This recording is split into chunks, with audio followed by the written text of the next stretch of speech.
Tahukah kalian bahwa di tahun 2021 ini ada sebanyak 3,2 miliar gamers di seluruh dunia, di mana 40% diantaranya itu berada di Asia, baru disusul Eropa, terus Amerika.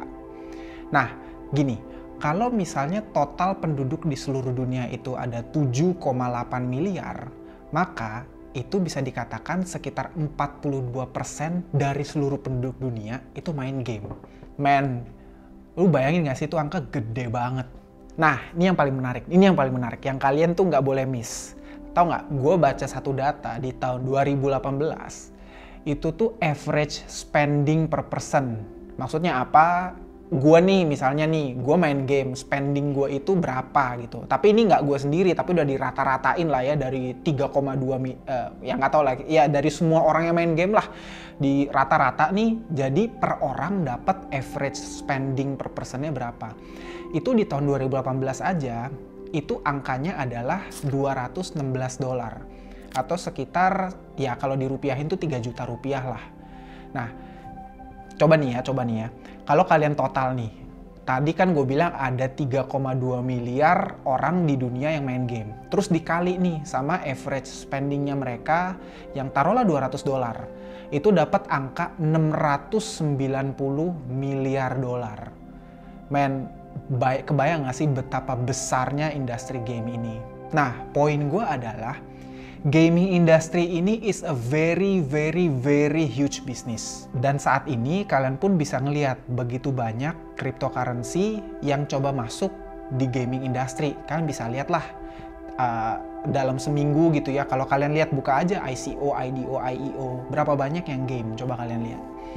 Nah, jadi gue ngelihat gini, banyak banget cryptocurrency yang mencoba mendapatkan slice of cake di industri yang masih berkembang ini. Yes, gue bilang ini industri masih berkembang loh. Belum mature sama sekali. Karena itu gue expect ke depannya kita masih akan melihat begitu banyak cryptocurrency di sektor gaming yang bermunculan. Dan kita akan melihat ya lebih banyak advertising crypto gaming akan bermunculan ke depannya. Nah, anyway gini, secara pribadi gue itu bukan gamer. Gue lebih suka masak dibanding main game. Aneh ya. Tapi bener, gue bukan gamer sama sekali. Gue nggak dibilang sama sekali lah. Gue pernah main Mobile Legends, gue main Dota. Tapi gue nggak yang segitu candunya main game gitu. Tapi yang gue lihat sih kayak gini. Gue ngelihat banyak banget big investors saat ini yang coba tap in di industri gaming ini. Kalau kalian nonton video gue sebelumnya, gue udah jelasin sebenarnya secara investment itu udah berapa besar lah di industri game ini. Dan poin gue gini, buat kalian yang mau make money di crypto, mungkin industri ini perlu kalian lirik. Kalau selama ini mungkin kalian cuma ngelirik Bitcoin, smart contract, atau misalnya DeFi. Mungkin gaming industry ini salah satu yang kalian perlu lirik. Kenapa? Karena menurut gue potensinya masih sangat gede dan kuenya gede banget. Plus, menurut gue pribadi nih ya, kalau di video sebelumnya gue udah bicara tentang metaverse, I think gue bener-bener yakin banget, gue rasa gaming ini adalah first phase menuju metaverse. Nah, di video kali ini gue akan ngebahas beberapa gaming crypto yang menurut gue masih sangat early. Ada 3 yang akan gue bahas. Apa aja? Yuk kita lihat. Oke, sebelum gue mulai, nama gue Andre and welcome to my YouTube channel. Dimana di sini gue akan bahas macem-macem, tapi mostly akan seputar investment. Dan kalau kalian baru pertama kali visit YouTube channel gue, please don't forget to subscribe atau ping that notification bell supaya kalian bisa dapat notifikasi kalau gue baru upload video. Nah, first of all, seperti biasa, gue itu bukan financial advisor dan gue nggak akan pernah menempatkan posisi diri gue sebagai salah satunya.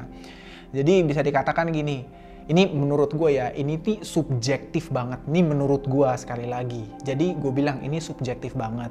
Jadi jangan sampai kalian jadikan sebagai maksudnya gini, jangan sampai kalian telan mentah-mentah sebagai acuan investasi kalian.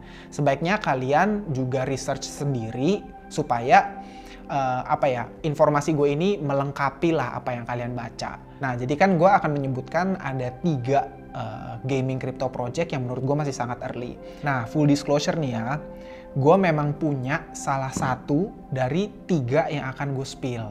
Dan anyway, 3 crypto game yang akan gue spill ini masih early lah. Karena kenapa? Market capitalnya itu masih di bawah $1 miliar. Jadi ruang untuk bertumbuhnya tuh masih besar banget. Gitu. Nah, apa aja? Yuk kita bahas satu persatu. Nah, yang pertama itu ada Star Atlas. Ticker code-nya Atlas. Nah, ini bener-bener nggak ada keraguan sedikit pun di gua. Gue yakin banget Star Atlas ini will be huge game in the future. Kenapa? Lo lihat aja grafiknya. Ini developernya definitely kelas atas. Ini papan atas banget nih developernya. Dari segi konsep, visual, gameplay, semuanya bagus banget. Nah, coba kalian nonton nih trailernya.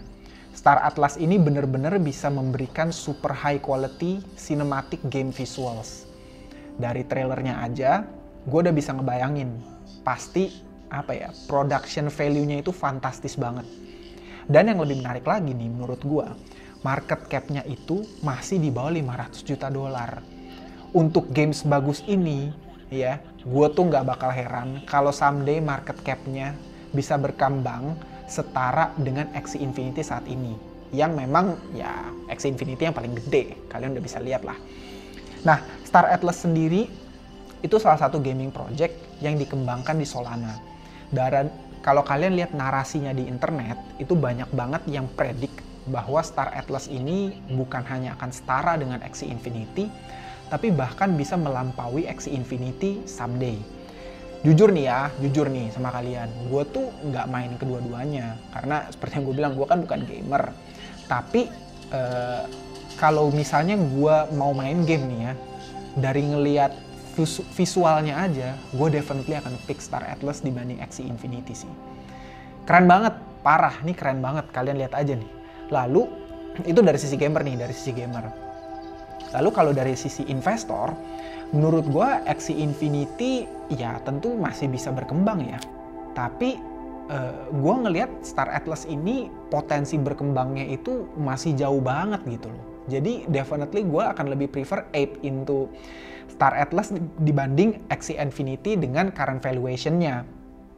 Nah, kalian lihat nih ya, apalagi Star Atlas ini salah satu dari sedikit game yang berjanji akan memberikan AAA gaming experience in blockchain space. Selain itu, Star Atlas ini juga bisa dikatakan sebagai play to earn games. Sama lah kayak Axie Infinity. Karena dengan waktu yang kalian habiskan untuk bermain game, kalian itu juga bisa mendapatkan economic benefit dari bermain game ini. Jadi kalian bisa di-reward dengan rare NFTs yang tentunya juga bisa kalian jual dan kalian dapetin real money di marketplace-nya Star Atlas. Nah, kalau Atlas ini adalah in-game currency-nya, Star Atlas juga memiliki governance token yaitu Polis. Yang kedua, Vulcan Forge PYR. Nah, Vulcan Forge PYR ini menarik banget. Kenapa? Karena dia ini berubah dari satu platform kecil menjadi satu game studio yang super keren dengan tentunya marketplace NFTs, ribuan users, lebih dari 10 decentralized applications, dan jutaan trading volume. Nah, Vulcan Forge ini tuh lagi bikin satu produk yang belum pernah kita lihat sebelumnya di crypto gaming sampai saat ini. Maksudnya apa? Jadi gini, kalau misalnya Axie Infinity itu adalah salah satu, kan gini nih, gue jelasin ya. Axie Infinity ini kan bisa dikatakan salah satu yang top lah di gaming metaverse gitu. Dan ya gamenya cuma Axie Infinity. Nah, kalau Vulcan Forge ini itu game studio. Jadi gamenya tuh ada banyak di dalam ekosistemnya. Dan tentunya Vulcan Forge ini juga tergolong play to earn games. Nah, ada berbagai cara nih yang kalian bisa dapetin untuk dapetin keuntungan di ekosistemnya Vulcan Forge. Mulai dari staking PYR token, sampai juga kalian bisa dapetin NFT yang berupa in-game land or items. Nah, kalian sebagai users itu bisa earn melalui berbagai games yang disediakan sama Vulcan Forge ini. Nah, yang paling menarik gini, ketika gue mempelajari si Vulcan Forge ini adalah tokenomics-nya. Jadi kalau kalian lihat di sini, di white paper-nya, Vulcan Forge itu mengalokasikan sebanyak 10% dari total supply-nya selama 24 bulan ke depan to a play to earn pool for rewards. Jadi buat kalian yang main gamenya, itu kalian bisa menerima reward berupa namanya lava crystals. Nah, Lava Crystals ini apa? Ini tuh off-chain, in-game currency-nya yang dihubungkan akan di-connect ke wallet kalian nantinya. Jadi secara esensi, sebetulnya kalian nggak bisa jual Lava Crystals ini. Tapi, semakin banyak Lava Crystals yang kalian dapetin, semakin besar hak kalian untuk eligible menerima airdrop PYR token. Ya, ujung-ujungnya PYR tokennya ya bisa kalian jual lah untuk dapat duit. Udah gitu, kalian bisa lihat nih secara lengkap gimana cara untuk dapetin Lava Crystals di white papernya nih. Di halaman 10 nih kalian lihat. Yaitu dengan cara memenangkan pertandingan, explore world-nya, trading, dan seterusnya. Nah, sebetulnya Vulcan Forge ini tuh belum launching. Jadi, kalian tuh belum bisa main gamenya gitu. Tapi ini yang menarik menurut gua. Kenapa? Ya kalian pasti tahu kalau kalian mau tajir, kalian mau kalian mau dapat gain yang bener-bener masif, itu ya invest early gitu. Jadi since gamenya belum launching, menurut gua Vulcan Forge ini masih early banget. Apalagi dengan white papernya yang menurut gua sangat-sangat menarik ya. Menurut gue ini worth to invest sih. Nah, yang ketiga itu ada D-Race. Ini nih yang menarik banget nih. Sebenarnya D-Race ini udah banyak banget, kalau kalian main Twitter, kalian lihat YouTube, itu udah banyak banget yang nge-spill tentang D-Race. Dan bisa dikatakan D-Race ini tuh bisa dikatakan bukan project yang early banget gitu. Karena valuasinya sendiri udah naik hampir 10 kali lipat sampai saat ini ya, di video gue bikin video ini ya.